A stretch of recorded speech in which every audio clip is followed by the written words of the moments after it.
May mga tol na siya Rado diri nga kuan mga tol. Automatic. So, atong buhaton na ni mga tol.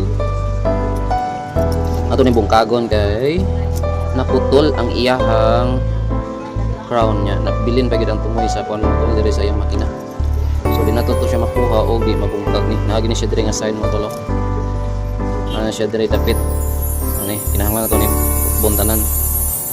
Diri man siya ani. Kinahanglan ito bungkago na siya para makuha na itong tumoy. Ano yung pinakatumoy niya is ihang steam. So ano yung karon mga tol katong para sa sitanan. So let's go.